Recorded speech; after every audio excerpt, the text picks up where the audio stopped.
বিসমিল্লাহির রহমানির রহিম। আমরা আজকে কিসের ক্লাস করব? নাম্বার।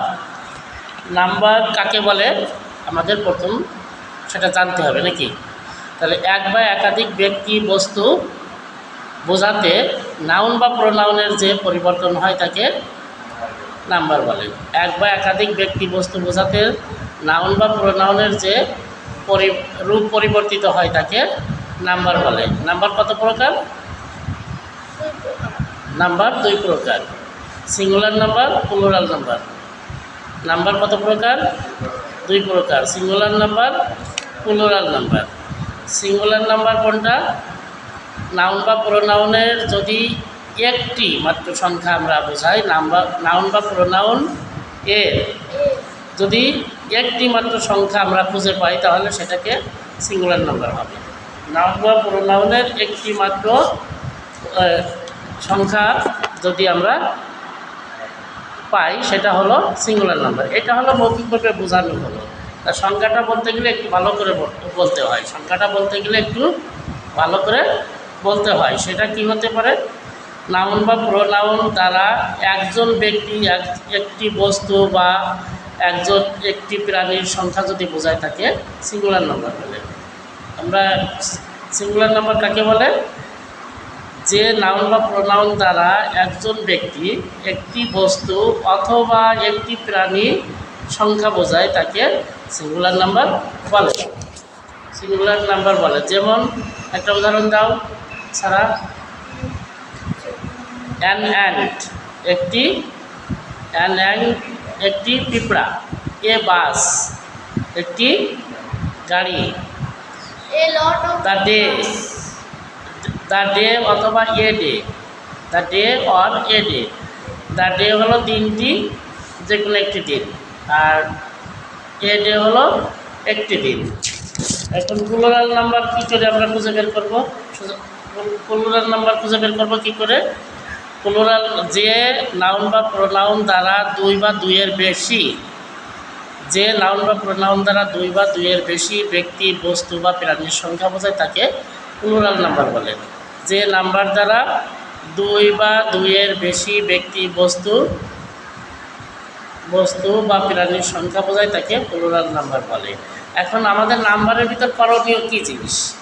আমরা যখন ট্রান্সলেশন করব বা ইংরেজিতে কিছু লিখব তখন আমাদের নাম্বারের প্রয়োজন হয়। কেন প্রয়োজন হয়? আমরা অনেকগুলো প্রাণী বোঝাইছি, সেটাকে একটি প্রাণী বোঝালাম, সেরকম লিখে দিলাম। যেরকম অ্যানিম্যাল মানে কি? প্রাণী। আর অ্যানিম্যালস হচ্ছে প্রাণীগুলো। একটা হলো সিঙ্গুলার আর একটা প্লুরাল। এরকম আমাদের সাধারণত আমরা কেন এই সিঙ্গুলার প্লুরাল কেন পড়ি? কারণ আমরা একজনকে বোঝাইতে গেলে সিঙ্গুলার দিয়ে বোঝাইতে হবে, সিঙ্গুলার নাম্বার দিয়ে বোঝাইতে হবে। আর দুজনকে বোঝাতে হলে প্লুরাল নাম্বার দিয়ে বোঝাতে হবে। একজনকে বোঝাতে গেলে সিঙ্গুলার নাম্বার দিয়ে বোঝাতে হবে, দুজনকে বোঝাতে গেলে প্লুরাল নাম্বার দিয়ে বোঝাতে হবে। এটা খেয়াল রাখতে হবে, ঠিক আছে? যেমন বয়ের প্লুরাল নাম্বার কী হবে? বয়েজ হবে। বয়ের প্লুরাল নাম্বার হবে বয়েজ।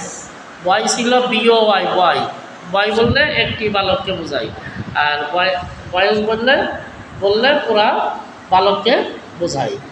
তারপরে আসি আমরা,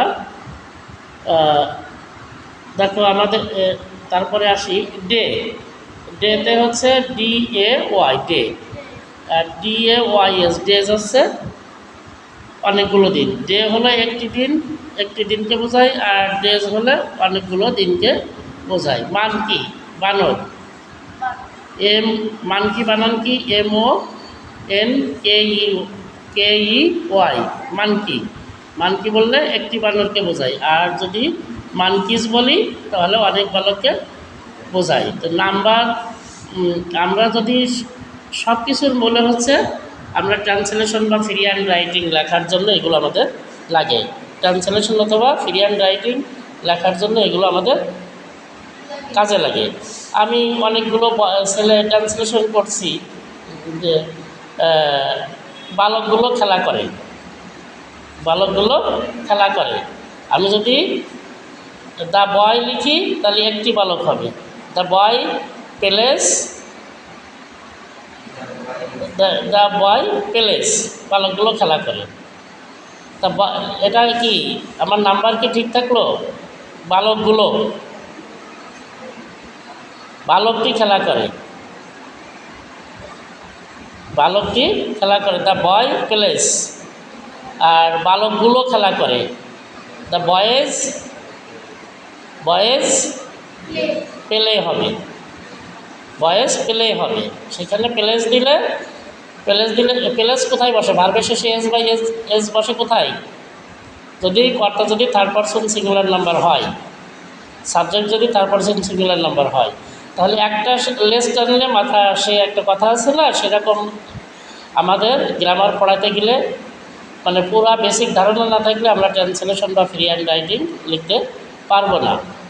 আমাদের এগুলো ক্লাসে পড়ানোর অর্থ হলো কি, এই নাম্বার জেন্ডার এগুলো পড়ানোর অর্থ হলো যাতে আমরা ফ্রি হ্যান্ড রাইটিংয়ে ভুল না করি, ট্রান্সলেশন করতে যে ভুল না করি। আমি বালকগুলো ট্রান্সলেশন করলাম, বালকগুলো মাঠে ফুটবল খেলে, বালকগুলো মাঠে ফুটবল খেলে। The boys are playing football in the field. এখন আমি যদি লিখি the boy is playing in the field বা the boy are playing in the field, এটা কি হয়েছে? হয় নাই, কারণ আমার ট্রান্সলেশন ছিল বালকগুলো, বালকগুলো ফুটবল খেলে। তো এই জন্য আমাদের সিঙ্গুলার প্লুরাল শুধু এই কারণে লাগে, আমাদের টেন্স যখন আমরা টেন্স পড়ি তখন দেখবে একটা ফাংশন, আমাদের দেখবে একটা ফাংশন আসছে। সে ফাংশনটা কি? প্রেজেন্ট ইনডিফিনাইট টেন্সের ক্ষেত্রে কর্তা যদি থার্ড পারসন সিঙ্গুলার নাম্বার হয়, সেই ক্ষেত্রে আমাদের কী লাগে? ভার্বের শেষে এস বা ইয়েস যোগ করা লাগে। তা কর্তা সিঙ্গুলার নাম্বার হইতে পারে, প্লুরালও হইতে পারে। এটা আসছে কোথা থেকে? নাম্বার থেকে। তাহলে আমাদের টেন্স বা ট্রান্সলেশন করতে গেলে নাম্বার এর প্রয়োজন, নাম্বারের প্রয়োজন। তো নাম্বার জেন্ডার সব কিছু প্রয়োজন। এগুলো না থাকলে আমরা ফ্রি হ্যান্ড রাইটিং সঠিক ওয়ে অথবা রাইট ফর্মে যেতে পারবো না, সঠিক ওয়েতে লিখতেও পারবো না বা রাইটভাবে লিখতেও পারবো না। ঠিক আছে? তা আমরা নাম্বারের ক্লাস হলো, আমরা আগামী দিন দেখি জেন্ডারের ক্লাস করব। ওকে।